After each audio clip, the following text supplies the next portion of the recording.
ఒక Commonwealth games conduct చేయడానికి ఢిల్లీలో ప్రభుత్వం పెట్టిన ఖర్చు ఎంతో తెలుసా మీకు? 70,608 కోట్లు.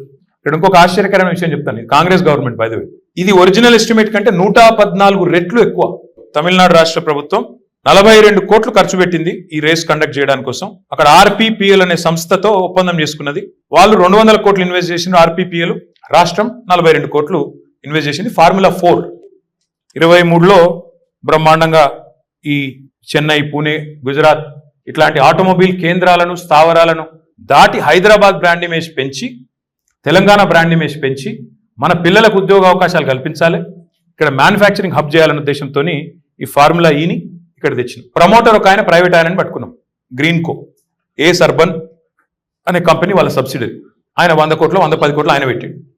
మొత్తం కలిపి పెట్టిన ఖర్చు 150 కోట్లు. కానీ హైదరాబాద్ జరిగిన లాభం ఎంత అంటే, ఇది నాది కాదు రిపోర్టు, నెల్సన్ అనే సంస్థ, ఇండిపెండెంట్ సంస్థ, ఈ ఫార్ములా ఈ రేస్ కండక్ట్ చేయడం వల్ల హైదరాబాద్ ఈకో సిస్టమ్కి అయిన లాభం 700 కోట్లు అని వాళ్ళు రిపోర్ట్ ఇచ్చినారు. బట్ మొబిలిటీ వీక్ లో ఎన్ని పరిశ్రమలు అట్రాక్ట్ చేసినామంటే, మొబిలిటీ వ్యాలీ అని అనౌన్స్ చేసినాం. మహబూబ్నగర్ హెడ్ క్వార్టర్ పక్కనే ఉండే దివిటిపల్లిలో 400 ఎకరాల్లో అమర్ రాజా బ్యాటరీస్ 9,500 కోట్ల రూపాయల పెట్టుబడి.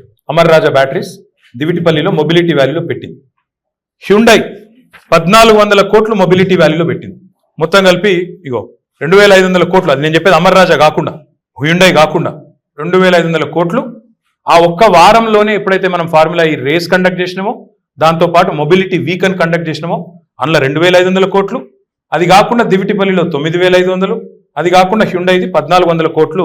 ఇవన్నీ కూడా పెట్టుబడులు మనం సాధించుకున్నాం.